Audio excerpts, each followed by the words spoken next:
What's up, guys? It's PBnJ. We're back after the 4th of July holiday. Took a couple days off. I'm here with Brian. He's back from Romania. What's up, Brian? Hey, what's up?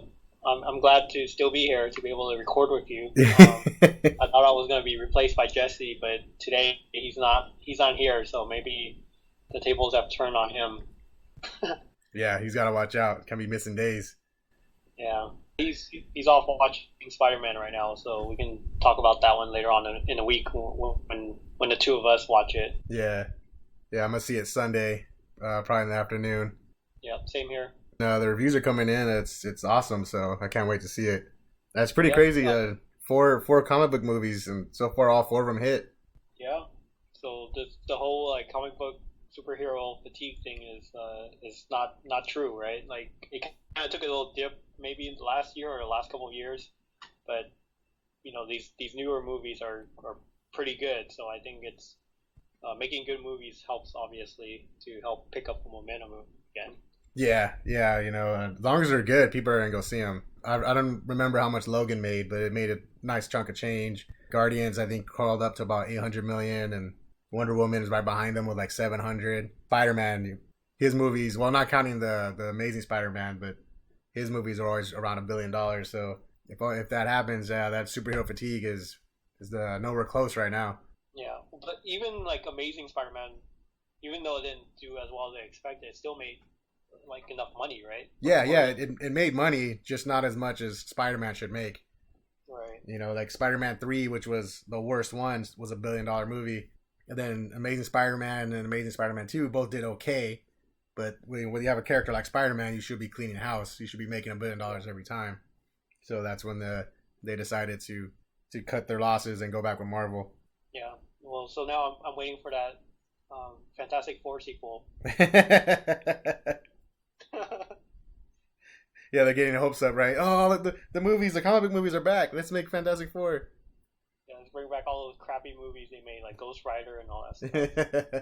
Give them a second chance. Or fifth chance or whatever. Yeah. So we'll let Jesse slide on this one. It's a good reason to miss. He's seen Spider-Man, so I can't hate on that. But today we want to talk about was the NBA, the free agency kicked off last week on Saturday, so we gave it a few days to let the dust kind of settle. All the big signings have been made, and there's some pretty crazy stuff going on. A lot of stuff I didn't expect. Big one being Chris Paul going to Houston. I didn't see that coming at all. Were you here when that happened, or were you in Romania? No, I missed a lot of the news. I mean, I heard about it later on, but Chris Paul was the biggest one I heard. I guess that was the first big trade, right? Yeah. The dominoes for everything else. Yeah, that was crazy. It was like Tuesday or Wednesday. It just came out of nowhere. I guess he went to the Clippers and told them he was going to leave on Saturday as soon as free agency hit, which was 9 p.m. Friday night for us. As soon as free agency hit, he was going to go to Houston, so they better do something, get some kind of trade going because he's going to bolt. And so they pulled off considering the circumstances, right? They're losing top 3-point guard in the league, one of the top 10 players in the league. They pulled out some good, decent players. They got Patrick Beverley, Lou Williams, and Sam Decker. I mean, they're not world beaters or anything, but they're solid guys to have on your team, right? Yeah. It was a three-way trade with Portland, right? I think so. I think it was some draft picks were exchanged. Yeah, I on the Portland's Twitter page, they did something funny. I don't know if you know about this, but they, as part of that trade, they got some cash considerations. So the team sent out this tweet about welcoming the cash considerations, and he's just a bag of money. They'll put him, and they have pictures of him behind the mic and stuff, and it's just a bag of money. It's pretty funny. They were just making fun of that whole trade. Yeah, that's pretty funny. I know, I didn't see that. That's pretty good. Yeah, I'll have to send that link to you later. But All right. You can Google it too. It's pretty funny. Yeah. With Chris Paul going to Houston, how do you think that'll work? What do you think that puts Houston? They were, I think, third last year. When I first heard the news, I thought they would be in the Western Conference Finals against the Warriors, and they would still lose to the Warriors. But then, like, other things happened, like other trades went down. So now I'm not so sure. I would still put them in the top 3 or 4 in the West, but they're not second anymore. I will have to put a little bit more consideration now. Because right now the team is basically just Harden and Chris Paul. So I don't know how that's going to affect Harden with the way he plays. I mean, he's the guy who took the ball up the court. He was the one who set the pace. And now, like, you're gonna give it to Chris Paul, and what's Harden gonna do? He's gonna be a spot up shooter, you know. So we've never seen him play like, you know, off from like away from a point guard. Even when he was with the Thunder, he was coming off the bench and he was the guy. So he was the one handling the ball and everything. Yeah, so, he would run the second team. Right. So I don't know how it would work. I mean, if it works well, I still think they would be like second or third. Right. Fighting with the Spurs. Right. Yeah, they're still not going to beat the Warriors. No way. Right. Yeah. No, they have too many holes. I mean, their starting five is Paul, Harden, Clint Capella at center, Ryan Anderson, and Trevor Ariza. Those guys are all good role players, but you know they can't really take over a game. They can't help take over a game like Paul and Harden can. So like in Golden State, right? You can have Steph Curry take over, Kevin Durant take over. Right. You know, Klay Thompson can take over. You know, Sherman Green can take over. Well, yeah, and the thing is, they all play different positions, whereas these two guys are both guards. Yeah, they're both. So, yeah, I mean, Harden came in as a shooting guard, but I mean, he ran the point last year. Yeah. And now it's like, okay, who's running the point? And I mean, it's a good problem to have, right? You have two of the top 5 players or top 10 players in the league. I'm sure D'Antoni's creative enough to figure out something with those two guys. I think it'll be fun to watch, but when it comes to playoff time, I think they're going to struggle. Now, I've also heard that, or I've been reading that they're trying to figure out a way to get Carmelo over there, some type of trade. Do you think if Carmelo goes there, you think that helps any? No. Well, first of all, I'm not a Carmelo fan, so anywhere he goes, he's not going to help any team. Plus his style, he's like a ball stopper, right? So right. Then you have another guy who needs the ball. Like now there's two guys, right? Harden and Carmelo. I don't see that working. They have to bring someone in that's not a ball dominant player for it to work. And I think that may like screw up the pace of the offense too.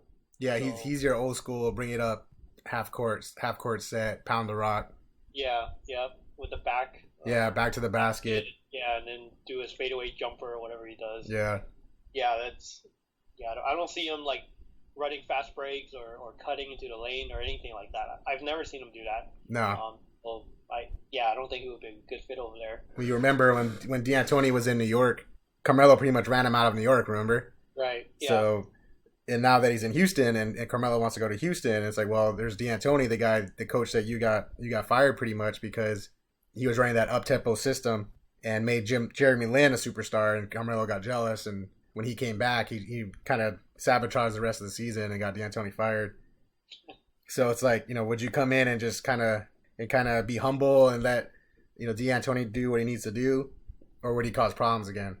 I thought he wanted to go to LA. Is that off the table now or what? It kind of seems like it. I haven't heard anything about him going to LA, whether it was the Clippers or the Lakers. I haven't heard anything really. I don't think the Lakers want him at all. They're going young. Right. So, you know, it doesn't make sense to bring in Melo. And then the Clippers went out and got Gallinari the other day, and they play the same position. Right. So they played together in Denver, right? Didn't they? There was like a little overlap where they both played together. No, he was part of the trade. He was part of the Knicks trade. That's right. No, that's right. You're right. Yeah, he was in New York. Yeah. Another thing with Carmelo is that, you know, one of the things that you've had a problem with it for a while is he never really has been about winning, right? Right. He's always just kind of gone where he wants to go, play in the big city and get paid. You know, when he was in Denver, they had a good young team, and he forced his way to New York. The trade, New York gutted their team. They went from being a good playoff team to a barely make it playoff team, and he was cool with it because he got to go to New York and he got to get paid. Yeah, and there was a way he did it too. Like when he was in Denver, he was like sitting out games. He was like arguing with George Karl all the time, and you know he pretty much helped tank the team for that season. So just so that he would force their hand to trade him to New York. Yeah. And then a few years ago, like was it 2013, 2014, when he was a free agent, he could have went to Chicago, remember? Yeah. You know, the Chicago had, you know, they had the team ready to go. They just needed him basically, and they would have put them up there with the Heat, and he decided just to stay in New York, even though New York was a bad team. They weren't making the playoffs anytime soon, and he just stayed there and got paid.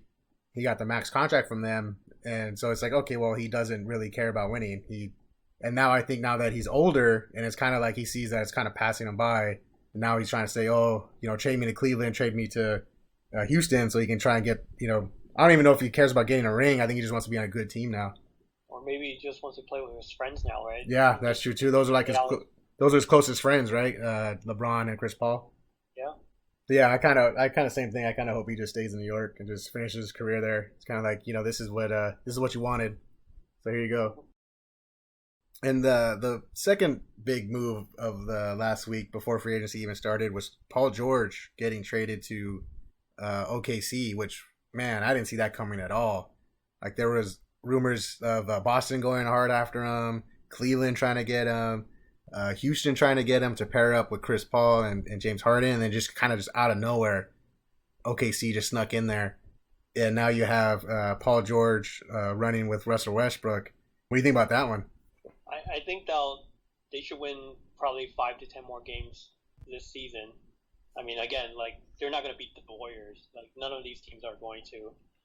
But that puts them up there against the Rockets. Like, that's what I was unsure about earlier when I said that. I'm not so sure if Rockets are number 2 anymore because of the Thunder.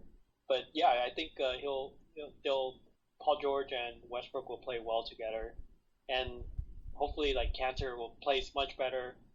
Was he the one who got paid last year, and now, like, this year or this past season, he kind of just tanked it, or was it the other guy? No, I think it was the other guy, because Enes Kanter broke his hand when he punched the chair. Right.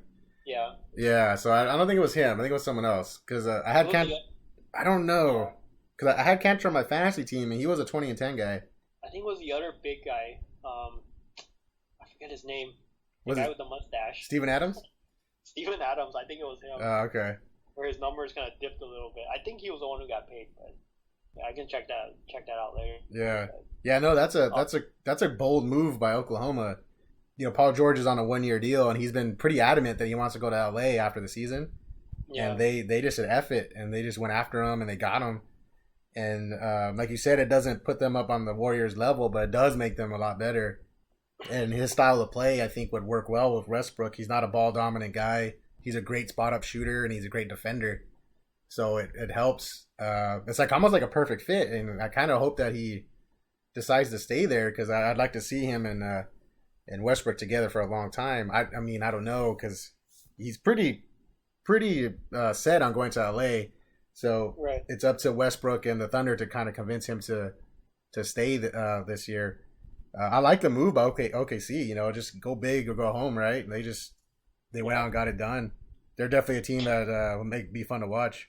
Well, my biggest fear is these two guys play together and then they all jump to the Lakers the year after, because they're all free agents. Yeah. We're gonna bring Westbrook, like all the LA guys, back to LA. And, yeah. That's they're gonna be really good, like in one summer, like if they're able to pull it off. Yeah, that'd be crazy. Westbrook, Paul George, and Lonzo, all from LA, all on the Lakers. So yeah, you see the Thunder like in third now. You think that puts them above San Antonio? Yeah, I think Spurs they kind of fell off a little bit because they didn't get any better. I mean, today they signed Rudy Gay, but that's not a big upgrade or anything.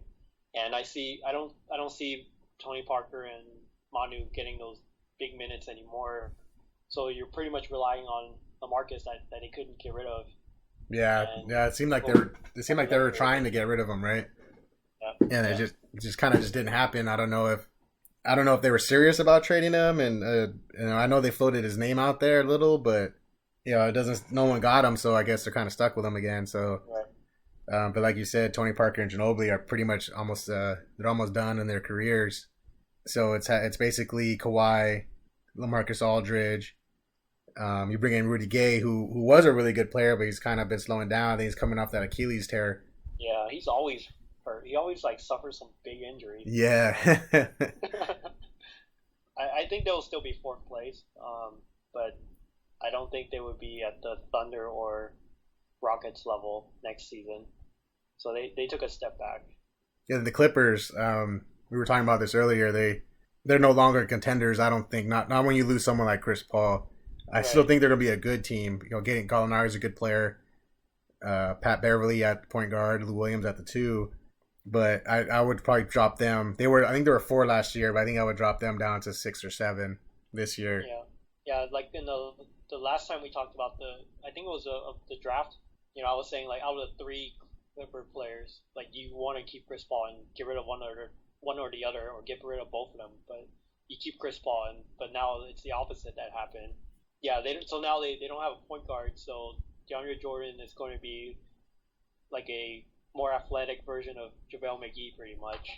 And Blake if he doesn't get hurt, he'll just keep doing what he normally does, just take those elbow jump shots. He's not going to dominate the rim or anything, or grab those rebounds.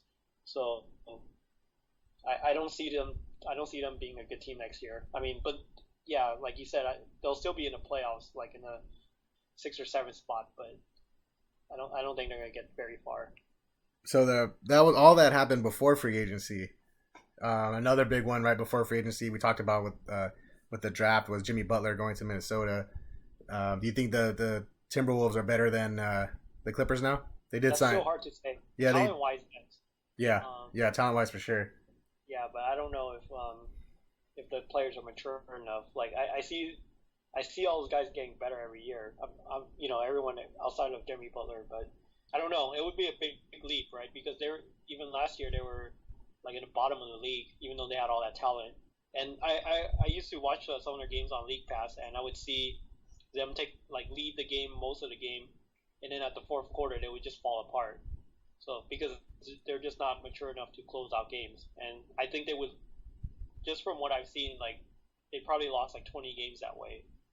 So hopefully by bringing in Jimmy Butler, and now they also signed like Taj Gibson, right? So they have some experience to kind of like calm everyone down and maybe like get some wins out of it. But they got Jimmy, and then they brought in Taj Gibson, another steady veteran, and they brought in Jeff Teague, another guy who's been around for a while. So maybe with those guys they can take that next step. I don't know. Do you think they would pass the Clippers? I think right now, yeah, I would say yeah. I think they put some above the Clippers. And then another guy that was on the Timberwolves for a long time, Ricky Rubio, is gone. Where do you go? Utah. You lose Rubio, and Minnesota's been trying to move him for a while now. The guy, I mean, he's a good player. He's a great defender. Dude can't shoot, man. Can't shoot. The dude can't shoot at all. He can't score. Yeah. So they moved him, and they brought in Jeff Teague, a guy who's more of a scoring point guard. So they got what they wanted, right? They got more scoring. You would think that they would be able to get better, and they have a great coach. They have Tom Thibodeau. So I think this will be the year they get in there. But that team that fell off is Utah. Even though they brought in Rubio, they lost Gordon Hayward, probably one of the other big fish in the free agency. He signed with Boston on Tuesday. Utah looked like they were going to be a young up-and-coming team, and they just lost their best guy. Well, what do you think happens to Gobert when his contract is up? Do you think he leaves or he stays? I think he probably leaves. Utah's one of those franchises that they develop young players, but they don't sign anybody. They're kind of like what would be a good team to compare them to? One of those teams that are middle in the pack, like the team like the Pelicans or something. Like guys, they can draft well, get a good player, but they just don't sign free agents, so those guys end up leaving. And it's not like back in the day when you had Jerry Sloan, Karl Malone, and John Stockton. We have these great players there that they're championship contenders every year. Right now, they're just not that good. So if Utah takes a big step back, which they might, losing Gordon Hayward, I can see Rudy Gobert taking off in a couple of years. Yeah, they improved a lot from the previous 2 years. So it's like just when they're getting better, like it's like they're about to turn that corner. Oh, never mind. But it's crazy how we were talking about this earlier that 4 or 5 teams in the East got a lot better. I mean, not the East, the West, and the East just took a big dump. Right. Like Jimmy Butler went west, Paul George went west. You have 4 legitimately good teams in the East: Cleveland, Boston, Toronto, and Washington, and after that they're all bad, right? There's like no other. Oh, Milwaukee. I forgot Milwaukee. They're a good up and coming team as well. But after, when you say good, like they're not that good. Yeah. You put them against any, like even the eighth seed for the West, I don't think it would be a competitive game. Like not including Cleveland. So right now in the West, the A seed is who do you think is the A seed? It'll be Utah fighting for that A seed. Yeah. Well, or maybe Portland again. Portland, yeah. Portland gets better, but it's still pretty much the same team. Probably Portland. Yeah. So who drops off this year then? You think from the West? I mean, for next year. So Utah drops out of the playoffs picture. So Clippers maybe, or do you think they'll still get in? I think they'll get in, but like you said, 6, 7, 8 around there. Utah, same thing. The one team that I'm kind of not sure about is the Pelicans. They have Anthony Davis and DeMarcus Cousins, and they were able to keep Drew Holiday, which I think is huge. Mm-hmm. Last year, after they traded for DeMarcus, the team kind of fell apart because they traded everybody to get him, and so they had no team afterwards. It was just those two guys, and then Drew Holiday was hurt. Now you have Drew Holiday back; he's healthy. I'm still not sure what else they got, but if DeMarcus and Anthony Davis can get on the same page, they can be dangerous. Not saying like dangerous, like they can make a run for the title, but they'll be like one of those teams that no one else wants to play. Yeah. They'll be like the wild card team, like, oh man, here come the Pelicans. They got those two monsters down low, and they can cause all kind of havoc. I'm kind of interested to see what they do. But another team that has fallen off, it looks like they're done, is Memphis. Yeah. Today, Vince Carter left. He went to Sacramento. I think yesterday or the day before, Zach Randolph went to Sacramento as well. And then from what I'm hearing, Marc Gasol's up for a deal if anyone's interested and they make a good offer. And also I heard they're looking at trades for Tony Allen. So it looks like Memphis is at that time where they're going to blow it up. So just Mike Conley there by himself. Huh? Yeah, just Conley. And I don't know if they want to move him. He's really good. He has a huge contract. So I don't know if they can, even if they wanted to. But that was a good team, man. I liked watching that Memphis team for about 4 or 5 years ago. Mm-hmm. They had a great series with the Clippers, remember? They just couldn't get over the hump. And then one of the big rumors I've been hearing is Gasol to Boston. I don't know if you heard that one. Do they still have any money left to sign him? Yeah, well, they have money. No, not really money, but if you trade, you can do it. Well, yeah, draft picks, right? Like, yeah, and they have plenty of draft picks. So if Memphis is in rebuilding mode and they say, hey, give us 3 or 4 draft picks for Marc Gasol, and Boston pulls the trigger, man, then now you got a scary team in Boston. That team all of a sudden becomes a favorite to come out of the East and gives Golden State a tough time. We'll see if anything happens though. It could just be rumors and stuff right now, which probably just is, probably just rumors. But man, that would be a huge get for Boston. But pretty much it for Memphis. I think they fall out of any type of playoff contention. I think they're out of it. And then you have the bad teams, right? You have Phoenix, the Lakers, Sacramento, who they're not going to sniff the playoffs anytime soon. Kind of round out the bottom of the West. Yeah, and Dallas too. Yeah, Dallas. They just signed Dirk for 2 more years, which looks like his last contract. But they have nothing else. They just drafted that dude, was it Dennis Smith, to run the point. Nerlens Noel is technically a free agent, and that's it for Dallas. So I get up for Dirk. He's sticking around. He wants to play for one team the rest of his career, which is cool. I think him and Kobe will be the only guys to play for 20 years for one team. Yeah. But they're not gonna make the playoffs anytime soon. And that'll be it for Dirk. But yeah, that Dallas is out. They're not gonna make it. So we'll move on to the Eastern Conference a little bit. Everyone knows about Cleveland. They're pretty much bringing back their same team. They weren't able to do anything. They were offering Kevin Love to a couple teams, but no one was interested. I think they offered him for Paul George. Indiana didn't want him. Boston is clearly the number 2 team after getting Gordon Hayward. And then, we were just talking about if they make another big trade, they're that close to becoming the number 1 team. So they might not be done yet. And then third is probably, it's a toss-up between Washington and Toronto. And I think you're looking at the Toronto roster right now. Brian, how they looking? Yeah, it's pretty much the same team. And I was in Toronto during the NBA season 6 months ago, I think. And they played the Rockets. And yeah, that team is just not that good. That was a game where James Harden scored 40 points and he was just messing around. It looked like. But yeah, I mean, I'm surprised they didn't make any big changes. Like I'm not a fan of DeRozan and Kyle Lowry, so like seeing those guys play, it's kind of frustrating. Sometimes they have good games, sometimes like both of them are cold, and so they can't do anything. Like that's what we saw in the playoff, right? So like they're very streaky, so it's hard to depend on them when they're your star players and you don't know which version of them you're gonna get each night. So Yeah. it's yeah, you can't win games like that. Like not in the long term. You can win like a few at a time, but you're not gonna win a series like that. Yeah, I think last year the Bulls were barely squeaked in as a seed, and I think we swept Toronto. 4 times in Toronto the regular season. In the regular season, yeah, regular season we swept them, and so it's like okay, that's they're fourth or third or fourth seed. I don't remember. Yeah, they're not that good. Yeah. The other team is Washington. They kind of did the same thing. They didn't really do anything to get better. They're just kind of running it back. Don't know if they have a lot of money. I think they signed. I think they gave Bill an extension last year, and they still have Gortat on the books. And right now, they have an option to match an offer to Otto Porter. Brooklyn. Let that guy go. Yeah, I think that's what they're thinking of. They were talking about on the radio yesterday. Brooklyn offered Otto Porter almost a max deal, and he's not that good. So if you're Washington, you match that contract and you pay him all that money.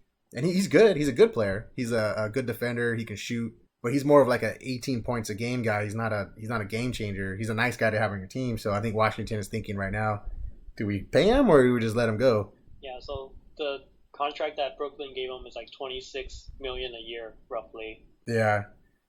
That's a lot of money for that guy. Right. Yeah.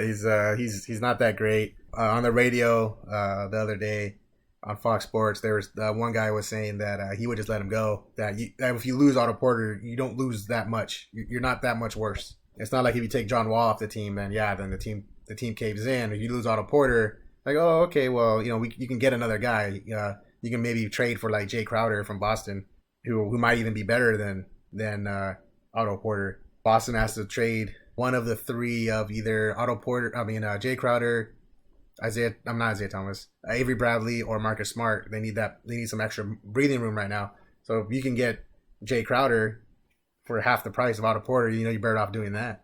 Right. Yeah. Has John Wall gotten paid yet, or his contract's not up yet? It's not up yet. He got the first max extension under the old salary cap, but I think he has another 2 or 3 years before he can get the super max. Oh, that sucks for him. Yeah.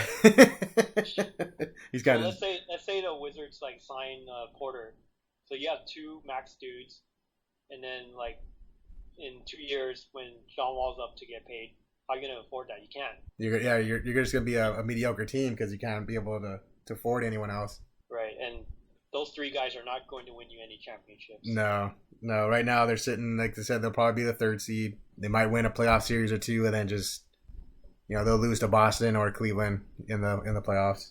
We said earlier that Milwaukee was they'll probably be the 5th seed. They have some good young players, Freak and Jabari Parker. They were doing pretty well last year. Then Jabari Parker tore his ACL, and then they kind of fell out of it. But they're still up and coming, so I see them around the 5th seed.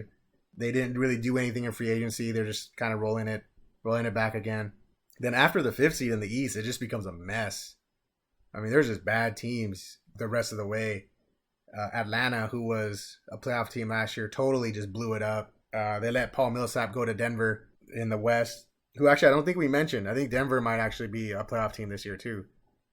You think so? I think so. Your star player right now. Jokic, Nikola Jokic. Okay. Yeah, he's their top guy. But now they brought in Millsap, and they can make a run. I think not a title run, but they can make the playoffs. I think. So Atlanta let Paul Millsap go.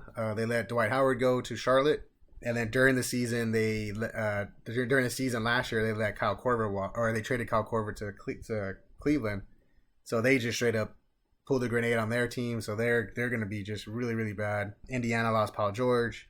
They brought in Darren Collison, but that doesn't really you don't make up for the loss of Paul George. Right. With Darren Collison. So Indiana, I think they're going to start rebuilding around Miles Turner, the young center. So they're out of the playoffs. I was kind of joking earlier, but it might actually be true. Was that when the Bulls traded Jimmy Butler, I thought that was it. We're done. We're gonna be rebuilding. We're gonna stink. But the East got so bad so quick that we might actually fight for the playoffs. But you don't want that though, right? Like you don't want them in the middle of the pack and then have a 15, 16 round pick. Like that doesn't help them. No, it doesn't. I'd rather they stink and miss the playoffs, but I don't think they will. I think they'll make it. Their starting five is halfway decent, right? You have Zach LaVine right now. As of right now, still Dwayne Wade. We still have Robin Lopez. They're gonna waive Rondo, right? They waived Rondo already. Then we drafted that 7-footer Lauri Markkanen, and we have guys. It's not terrible. It's not. If they were in the West, they would be crap. Like they would just get bombed out in the West. But because the East got so bad, they might actually win 40 games and they could make the playoffs. Unless before, again, it's still early in the season, they can still maybe work out a buyout with Dwayne Wade. They might be able to move Robin Lopez and just totally tank out. But until then, right now, they're still possibly a playoff team. Charlotte, we talked about they got Dwight Howard, so I think that makes them better. They didn't really do anything else in free agency, so really it'd be Dwight Howard and the rest of the guys, Kemba Walker, Nicholas Batum. Mm-hmm. I think that's enough for them to make it. And then maybe Philadelphia. Maybe that if Joel Embiid's healthy, they went out and got JJ Redick. They drafted Markelle Fultz. If Ben Simmons comes in healthy, I can see them maybe sneak it in there as well. It's hard to see though because all those guys, Ben Simmons didn't play last year. Joel Embiid's always hurt, but Darius Saric came on strong. So maybe Philadelphia. Then I think that's about it for the East. Detroit, they're not going to make it, right? No. Miami would probably make it. Miami, I forgot about Miami. They just missed the playoffs last year. They were like a game or two. They were a game or two out. They didn't really do anything. They were going after Gordon Hayward pretty hard too, and it didn't happen. So that would have really bumped them up. But they still have Goran Dragic. They still have Hassan Whiteside. They kept James Johnson, so they'll probably get in there. They signed Kelly Olynyk from Boston, so I can see them getting in there too. Maybe they knock out Charlotte or Chicago, or maybe they'll be at the 6, 7, 8 seeds. But yeah, it's gonna be really bad. It's gonna be some bad basketball in the East this year, and it's all everyone's just kind of like, well, we're not gonna beat LeBron anyway. Let's just tank it. We'll start a rebuilding now, so that way when he's done and retired, we'll have a chance. Yeah, well, that's not the right way to look at it though. Like you get out of the East, but the West is so strong, you're not going to beat any of those top 4 teams unless they're just striving to get to the playoff, and that's it. So in the West, Golden State's still favored. They actually did some free agency moves themselves. They re-signed Steph Curry, re-signed Kevin Durant.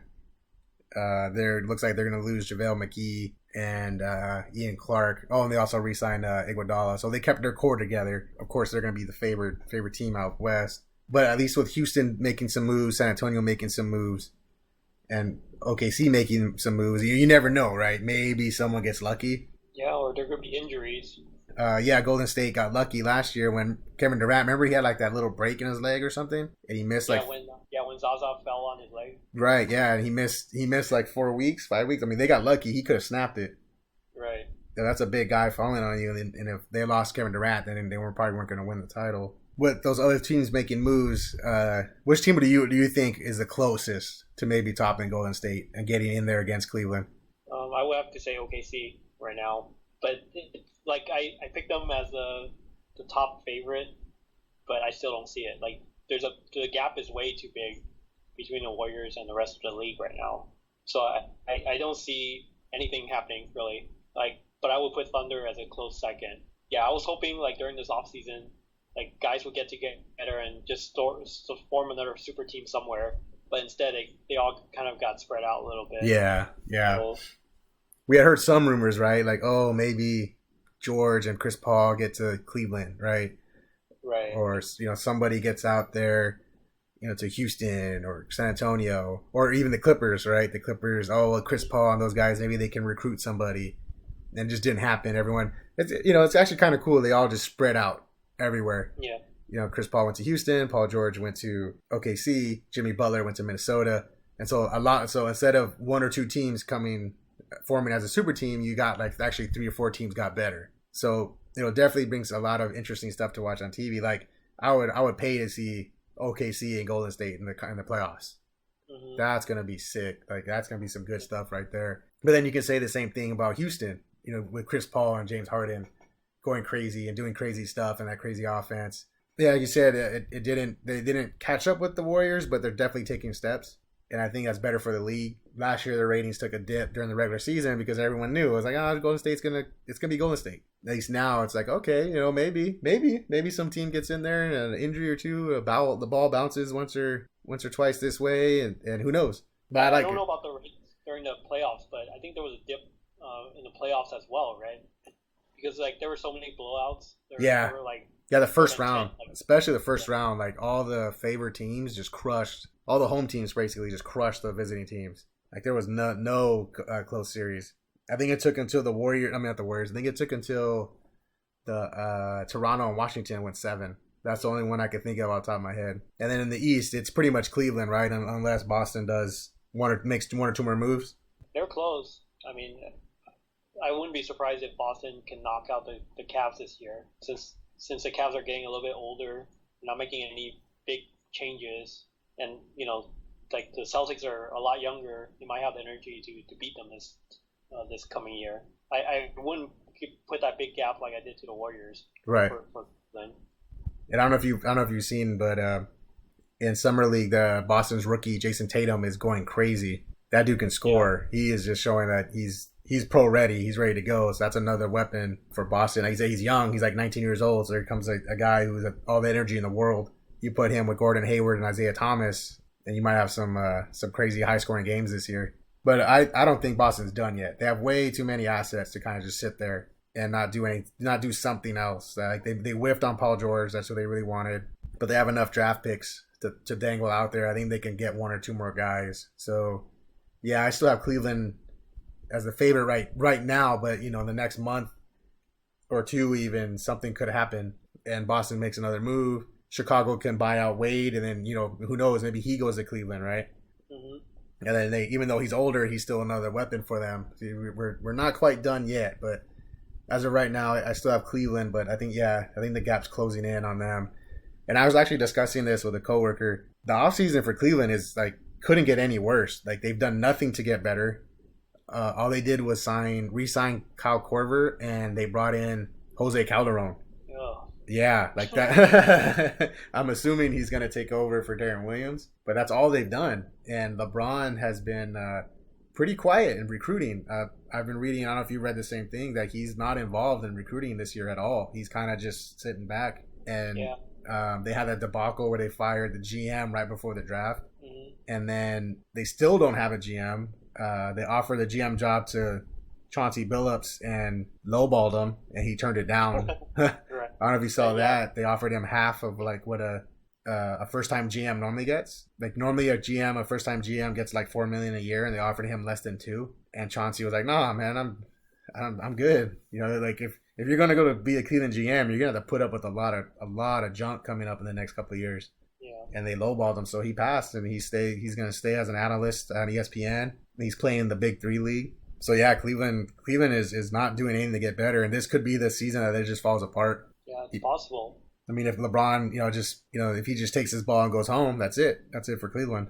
Yeah, I think he's leaving after this season. I mean, I thought he was free to leave this offseason, but I didn't know that he had another year left on his contract. But yeah, I was expecting him to leave this year since you can't beat the Warriors, right? Like he had no excuses. Like everyone was healthy on the Cavs, and it still wasn't enough to beat them. So I don't.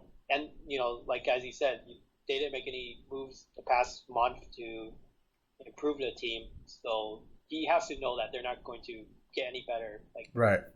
They're not going to be able to compete against Cleveland. If anything, they're getting older, right? Right. It's another year older. They brought in Calderon, who's 35. I heard that there might be a couple guys here and there that might shake loose, that they can grab.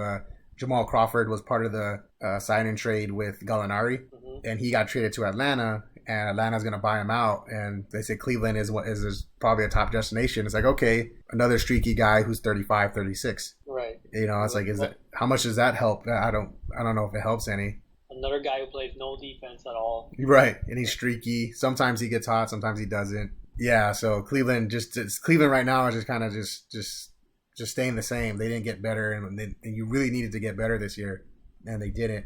You know what's funny? is what if LeBron goes back to Miami? It's possible. You have Goran Dragic. He's young. Hassan Whiteside is young. One of the top centers in the league. They have Dion Waiters, who played with LeBron before. What if he ends up going back to Miami and plays up with those young guys? Yeah, it's possible. So you don't see him going to the West. You think it's more likely for him to go stay in the East? If going to the West right now is kind of like it's like you're just making it hard on yourself. Right. Which team can he go to in the West? He can't go to Golden State. He can't go to Houston. They're all tapped out. If San Antonio can somehow move LaMarcus, maybe if they might be able to make some money. If he goes to even the Clippers, I don't know. Like you're going to be playing. Even if let's say he went to let's say the dream scenario happens for the Lakers, right? He goes to the Lakers. You have LeBron. You have Paul George gets there, and they have Alonzo Ball. All that stuff, and then you still have to play Golden State. You still have to play San Antonio. You still have to play Houston. You still have to play Minnesota, who's tough all of a sudden. You're gonna be just getting beat up all year. Whereas if he sticks in the East, he can go to Miami, who's already a playoff team and young guys, and maybe you get one more guy to go with them. Maybe he convinces Westbrook to go with them to Miami, and then bam, you're right back in the championship. Yeah, it's a lot closer in the East. No matter what team you go to, you're closer to getting the championship if you go out West. So I would say, and he's a smart guy. I think he can see if I go Miami, if I go back to Miami, we're one or two more pieces away from getting back to the finals again. I was gonna say Chicago, but we just don't have anything there. We're just way too far away for him to even think about Chicago. But yeah, my gut feeling is that he sticks in the East. Yeah, that makes sense. Yeah, you don't want to be battling for position for playoff position. Whereas the East, he can rest 20 games, 30 games, and they'll still be the team will still be top two. Yeah, exactly. It's gonna be really it's just gonna be Boston that he's got to worry about. It's like you said, Toronto's not very good. Washington is they stay the same. They're not, and then Milwaukee I think is still too young. The rest of the East is just so bad that he can whatever team he jumps to is automatically a top 4 seed easily, maybe even top 3. Yeah, well, just having him on any team will shoot them up to top 3 just by having him there, no matter who else is on the team. Yeah. But yeah, all in all, it was actually a pretty crazy free agency period this year. A lot of times, everyone gets hyped up and nothing really happens. But this year, a lot of movement, big trades, big signings. A lot of teams got better, a lot of teams got worse. But I think it actually makes the league a little more exciting next year. Getting those teams out west, getting them stronger, getting them a little more of a threat to Golden State. Just kind of bummed about my Bulls, man. We were so close. Are you still going to watch every single one of their games? I will try to. With all my heart. Yeah, I there were times where I would watch a Bulls game and it's so ugly to watch. They're just banging the boards and nobody's making any shots, and man, it's like a bunch of old dudes at a park. Yeah. Standing under the basket, just keep throwing it back up, but it doesn't go in. Yeah, and then it was just give it to Jimmy. Just hope Jimmy does something with it. Oh man, yeah, it was rough. And then we had when Rondo was we had that weird little time. Remember Rondo? They benched Rondo for a few games, and we were trying out other point guards like Jeremy Grant. It just didn't work at all, dude. They would just bring the ball up the court and dribble off their foot, or try to force it to Jimmy, even though he's triple teamed and a turnover. And then they even had Jimmy bringing the ball up as the point guard. Oh god, it was bad. Really hard to watch sometimes. I mean, I think it will be I don't want to say exciting, but Zach LaVine's an exciting player. I think they're going to be a little more willing to run and gun. That's what our coach Fred Hoiberg he wants to run a run and gun type system, and now he has the players more suited for it.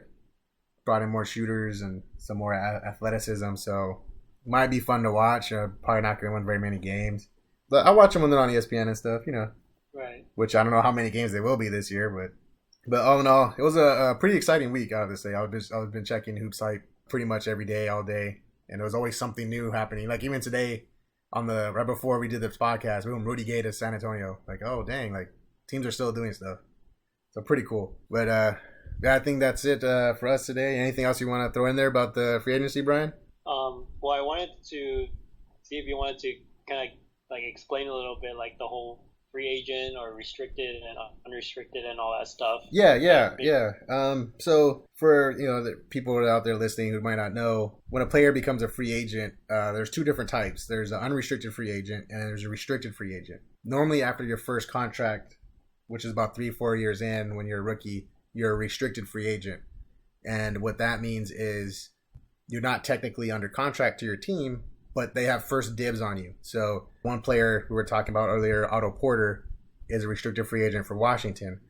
And any other team that makes him an offer, Washington can match it, and he automatically goes back to Washington.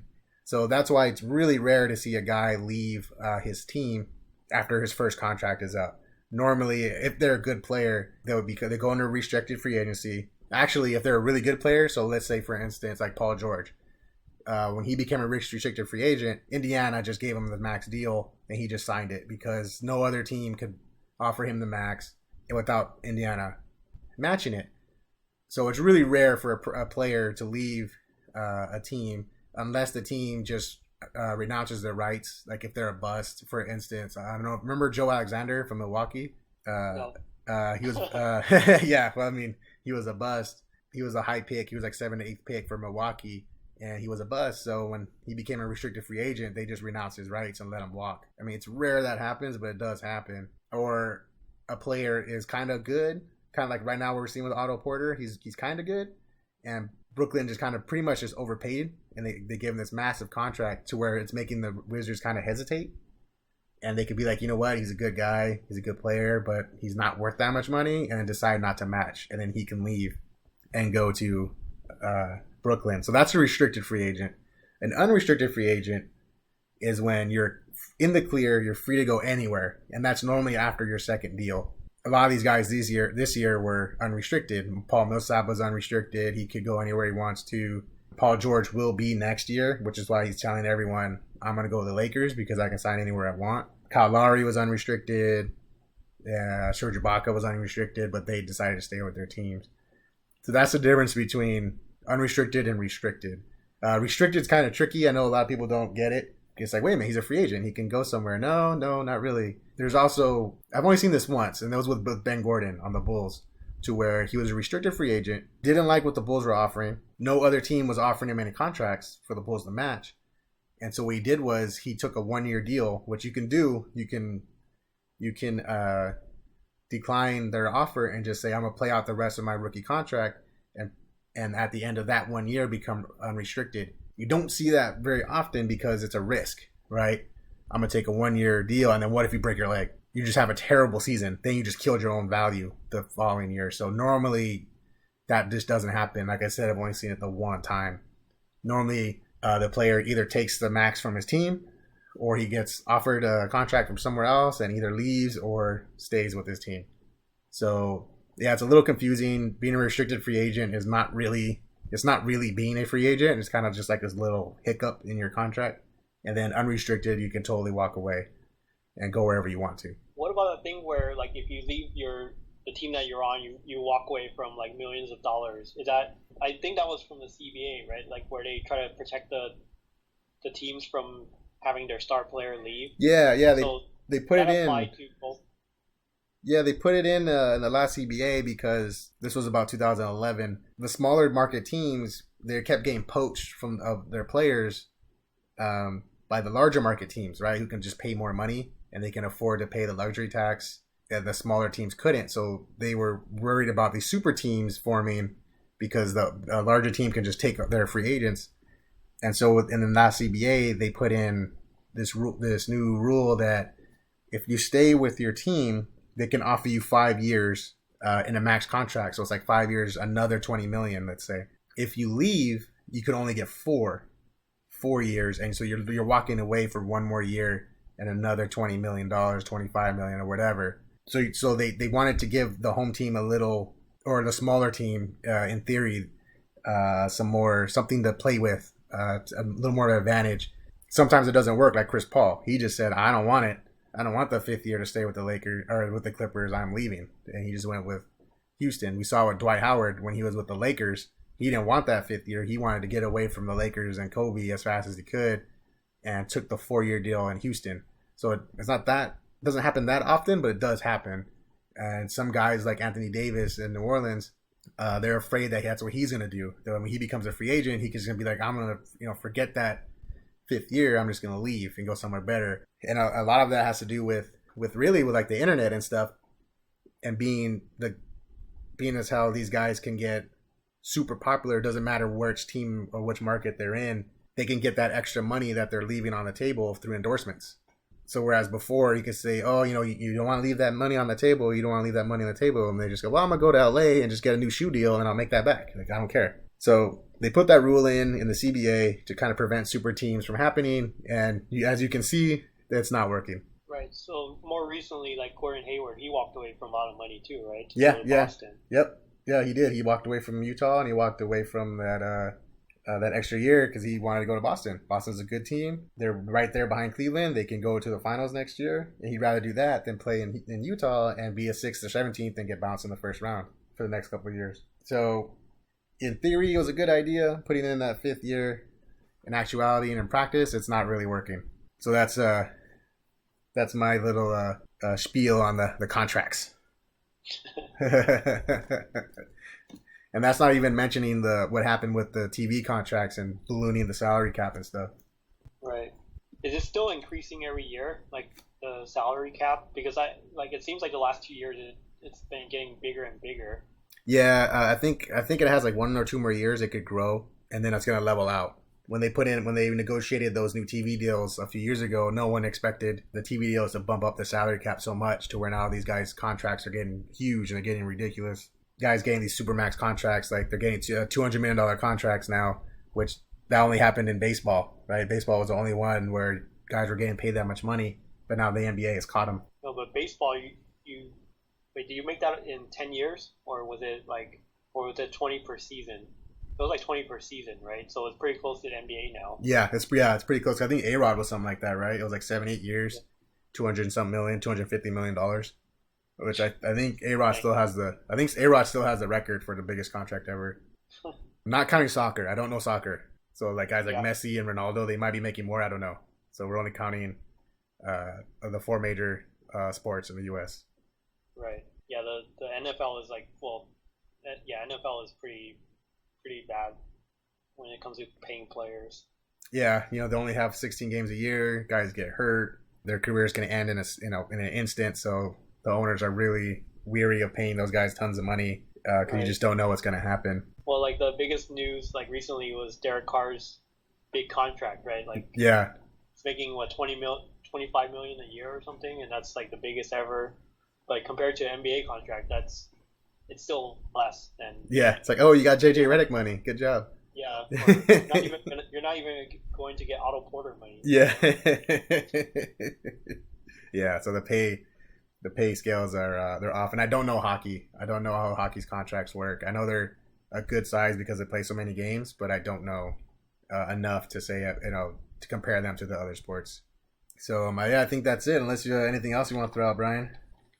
No, that's pretty much it. I think we covered a lot of stuff today. Yeah. So that was our NBA free agency podcast. Stay tuned. Comic-Con is coming, and we had a little pre-Comic-Con podcast last week, but starting today, they're releasing the full schedules now, and I think by Sunday it'll be all full. The full schedule will be released, and we'll probably have another podcast detailing what we're gonna be checking out and what I'm looking forward to. Spider-Man this weekend, we're all gonna go see it. Probably do a podcast on that as well. So we got some cool stuff coming. What about next weekend? You want to share your story about next weekend? Oh, I'm going to pretty much end up covering D23 on my own. I botched that one. Pretty much I went to buy a ticket for D23 last year and I did it. I don't know what I did. I don't know if I went to the landing page and I didn't click buy or purchase. I don't know what I did, but Brian got his badge like a week or two, right? Like before you went to Romania, and then I was like, okay, waiting for my badge. I don't see it in the mail. What the heck? So I emailed. Well, first I went through my email and I was looking for the purchase order and I don't find it. And I went all the way back to June last year because I think that's when it went on sale. Don't see anything, so I email the D23, their customer service. They have no record of my purchase at all anywhere. So I said, okay, I go to check out to see if I can buy a Saturday ticket. Nope, they're all sold out. The only thing I can get is a 3-day badge for like $140 150 or something. I'm not gonna pay 150. Right. D23 is cool, but I'm not gonna drop that much. So I messed up. I got it. Yeah, messed up on that one. Dropped the ball pretty hard on that one. So Brian will be going. So we'll do a podcast on that, and he'll have to give us all the rundown. Like I said, I'm bummed in that all the Star Wars stuff is gonna be there. They've already Disney's already announced they're not gonna be at Comic-Con, so pretty sure at D23 is where they're gonna show all the cool stuff. So do you think they're going to show Han Solo and Episode 8? Man, you know what? 2 weeks ago I would have said yes. But ever since they fired the directors and brought in Ron Howard, now I don't know. Because they might not have enough footage that they like or they approve of to show anything. They might not like anything. Because I heard the reshoots are going to be crazy on that movie. So now I don't... Because, I mean, they're way in it. They were months into shooting, so they had stuff. I would have said... Yeah, a couple weeks ago, I would have been like, yeah, heck yeah, they're going to show Han Solo. But now, I don't know. I think they might just pull it and just focus on Episode 8. Which is still cool, right? Because they only showed the one trailer, so I want to see more. Right. Yeah, I was gonna say I will text you like as soon as I get news, but they make you seal your phone so you can't even do anything. Yeah. You'll probably hear about it on the internet before I can get back to you. Yeah, they're hardcore at D23. Last time I went, when I went to the big panel there, they had us put our phones in Ziploc bags. You can't take any type of electronics, really, cameras, whatever. You have to lock it up before you even get in there. And it worked. None of the footage leaked online. Nothing came out. So something Comic-Con has to consider one day. I mean, the room is almost as big too, so it's doable. I don't know. Like Disney's really good at managing people, like long lines and stuff like that. So yeah, they totally had a counter guy out there who would scan your badge when you got in line. So like they knew how many people were in there, and I thought that was cool technology to where hey, you scan your badge, you're in line, you're good. So I don't know, some stuff that Comic-Con can pick up on.